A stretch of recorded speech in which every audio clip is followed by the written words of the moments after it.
Welcome back, friends. I'm so happy you're here to join me for some more gentle watercolor play. Today we're going to talk a little bit about how we put our paint on the paper. I'm using the same materials as before, the Canson watercolor paper, our three primaries, our Winsor Newton Transparent Yellow PY150, Winsor Newton Quinacridone Magenta PR122, and Winsor Newton Phthalo Blue Green Shade PB153. These are the same primary paints that we've been using in all the videos up to this point. So if you haven't watched those yet, please feel free to go ahead and watch those. We talk about some color mixing and just have fun creating new colors. Today we're just going to talk a little bit about actually putting the brush to the page, the paint on the paper. I'm using my trusty old Princeton Heritage round 3, and I always have a dirty water and a clean water. So I'm going right into my clean water. And what I want to show you first, friends, is actually I'm going to use two brushes. I'm going to use my round 6 as well. I'm going to put that in the clean water too. Is some techniques that you will use in painting. If you've been around painting, you've probably heard of these before. If not, then they might be new to you. So we're talking about wet on wet, wet on damp, and wet on dry. So what I'm going to do first is I'm going to have my 6 brush loaded up with clean water, and I'm just going to put that clean water directly on the page, just like that. Now you probably can't see it in the video, but when I hold this paper up to about eye level, I can see that glistening. Can you see that glistening sheen? There's all that puddle of water right there. Now I'm going to take my number 3 and I'm just going to get some color on it. And I'm going to put it right where that water is, that little puddle. I'm just going to put it on. And can you see how it's moving, friends? Now there's not a ton of water on there, but look at when I move this, when I move this vertical, you can see the water's carrying the pigment down. So you can see there's a little bit of a puddle right here, and I can move that if I do that. See that, friends? Now that was just a little bit of water. What would happen if we used a lot of water? So now I'm taking my round 6 again. I'm going back in my clean water, and this time I'm not even going to tap it off. My brush is dripping wet. And as a matter of fact, I'm going to go back in and get more. So now I have a big, huge wet spot on my paper. I'm going to come back in and watch that color, watch that color run. And I can see the water down here. You see how it's coming down? And you can see that water is carrying the pigment down. And we've got a whole puddle here. So this is really wet, really wet. See that? And I could pull it down, but there's a ton of water there. Now what would happen if I have this wet spot? I'm cleaning my brush off now and I'm going in for a new color. And let's say I just take some of this cyan here and I were to just put it on. See how it's running down now? And see now how we have a puddle here? So anywhere I put the color down, now let's see, it's kind of, it was dry here, but then once I moved this, there was more water. See that? And the water just drips down. So we have some wet on wet here. And the colors kind of, one of the words I heard is bleed. I don't really like that word, so I need to find another word. Maybe they flood into one another, or they meld into one another. I don't know. I need to find a softer word for that. But you can see where there's a dry space, there's no paint there because the water stopped. stops. As long as there's not too big of a pool, the water will stop eventually at its point and it won't keep going on. But if I were to brush that space, then the color and the pigment would fill in that space in the water. So you see with watercolor, it really is magical and amazing how the water just carries the color. Now if we had, I'm cleaning my brush off again, say we wanted to do more of this, I'm going to put some clear water on this side, and then not touching but close by, I'm going to put some clear water over here. Now I'm going to get some yellow, and I'm going to put some yellow over here on this side. I just can't put it down quickly. I'm cleaning off my brush real fast. Now I'm going to get some cyan, and I'm going to put it over here in this side. Now watch what happens, friends. So we see there's the water and it's moving. What if I were to make these colors combine? See the magic? You can see how these ones combine. We have some pretty greens over here. But you still see some of that yellow and a little bit of that cyan peeking through here. Okay, so that's our wet on wet. It's basically taking clean water first, putting it on your paper, wherever you want the paint to go. And remember that water is like the vehicle. The water is driving the paint. So if you don't want paint in a particular area, make sure it's completely dry and there's no water there. Now for this next one, I'm going to take my clean round 6. I'm going to go into some clean water, and I'm getting the clean water, but I'm dabbing it off a lot so it's not dripping. It's just a little bit wet, and I don't know if you can see that, but it is wet, but it's not super wet. So I'm just going to put some down on here, and now I'm just going to let that sit for just a minute. I don't know if you can see, I don't know if you can see, it's barely glistening, barely glistening. So I'm just gonna let that sit there for a minute. And while we're doing that, we can see how the colors have all mixed and melded. You can see how this has been drying. Okay, so now I can barely see that wet spot that I made. I'm going to come in to that area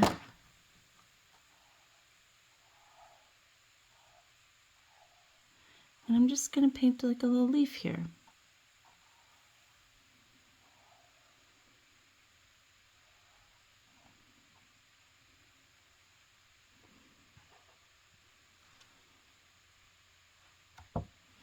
See, as I move the paper, the color moves, the water moves.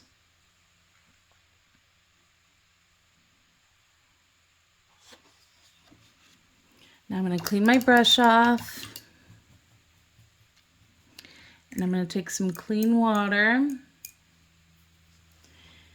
and I'm dabbing my paintbrush on a paper towel. Actually, I probably dabbed too much. There. Okay. Now I'm going to go just under this bottom part of the leaf and gently touch it. Now, I don't know if you see that, but it kind of made that hard line that was there sort of disappear, and it softened. See how it's a little bit harder on the top and then softer on the bottom? When you put it onto paper that's just barely damp, or you take a damp, partly dry brush and you brush on, you soften the edges. What you're doing is you're actually picking up some of that pigment and some of that water, and you're taking it away, you're wicking it away, and you're softening those edges so you don't have as hard of an edge. So what I'm going to do again is I'm going to take my number 6, and I'm putting in clean water, I'm brushing it off a lot. Now I'm going to do another little shape here. Now I'm going to take my number 3 that's clean. I'm going to take another green color here.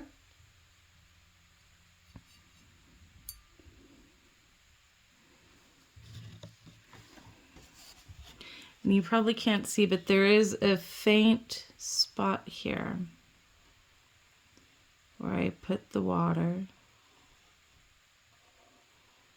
Do you see how soft it is, friends?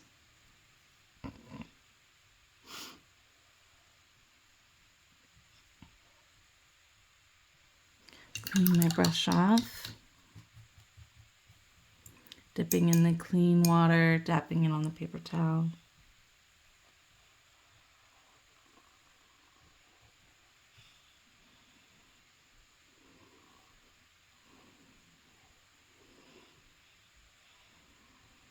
And we're just going to soften up these edges.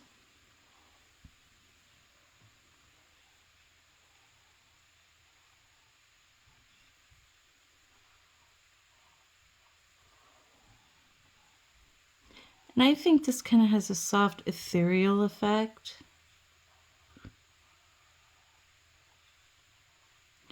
When you do this, it just lightens everything, it softens everything.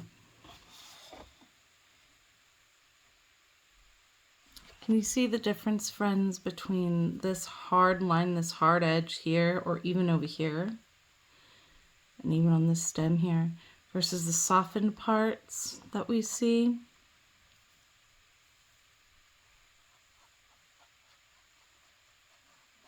Softening that up even more. Lovely.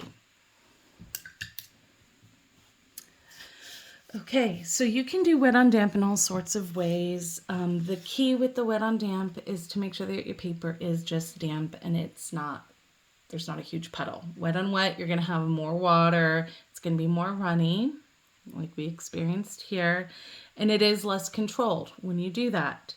But if you do wet on damp and you have just a little bit of water, you have a lot more control with where the paint goes and how the paint mixes. And you will have a little bit of mixing, but won't be as dramatic. Wet on dry is just taking some paint directly and putting it onto the paper, excuse me. So what I'm going to do is take some of this red color here, and I'm just going to put it directly onto the paper.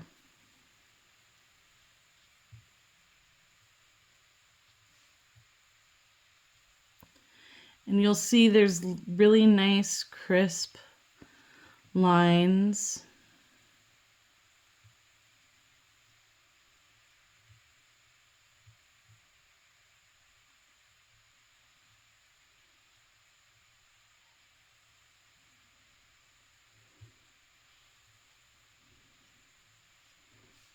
I'm just kind of playing. I'm not making anything real, just lots of flowers. Maybe a clematis or something.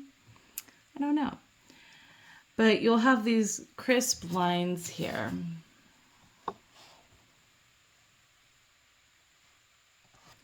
And it's really light, so I think I'm going to clean my brush and I'm going to go in with some magenta.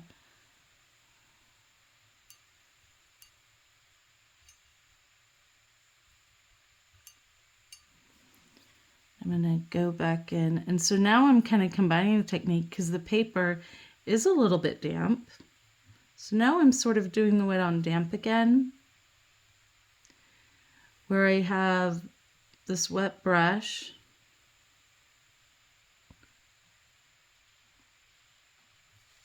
and there's pigment on it. And I'm going over spots that have a little bit of dampness here. And so we have a flower there. Now I'm cleaning my brush off, going in the clean water, and I'm going to get a little bit green.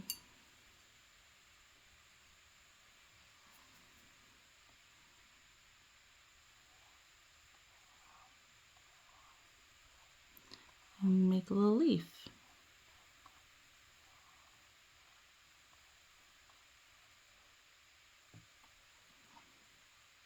go.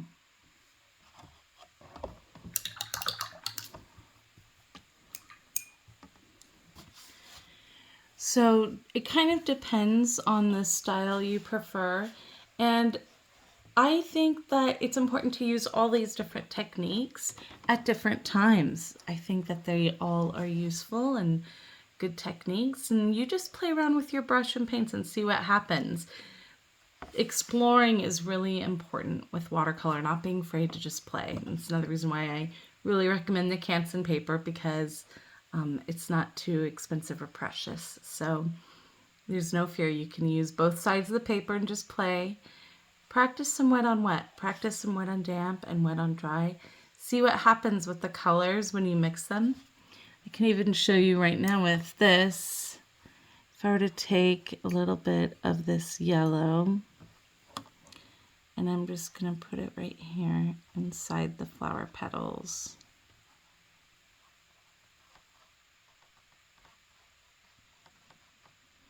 See how this was mostly dry? There wasn't a ton of water on here. So the colors didn't really mix. We still have our hard edges there.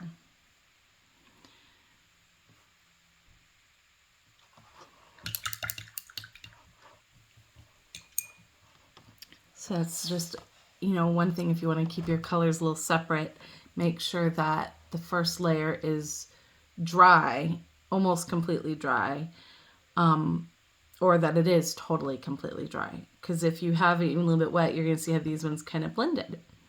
And even over here, there's a little bit of a blend going on.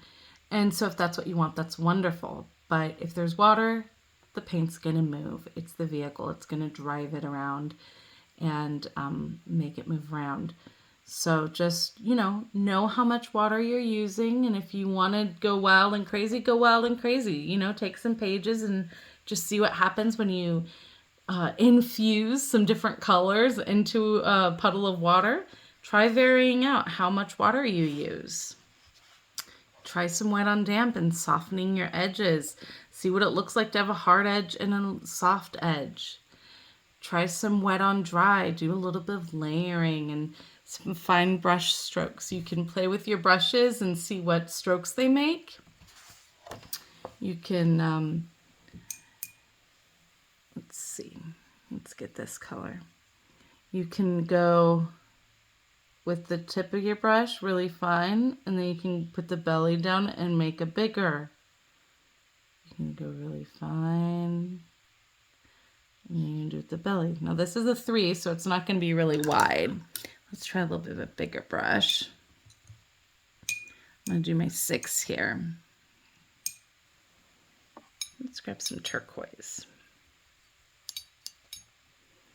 So with the 6, you'll see I can make some narrower, can do little dots, and I can make a big stroke. Look at those big strokes. See how it turned dry here? That means there wasn't enough water in the brush, and so it made this dry, patchy look.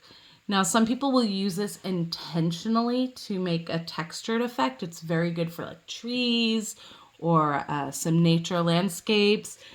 For water, if you're doing a seascape, or maybe even for the skies with clouds, you can do this textural effect on purpose.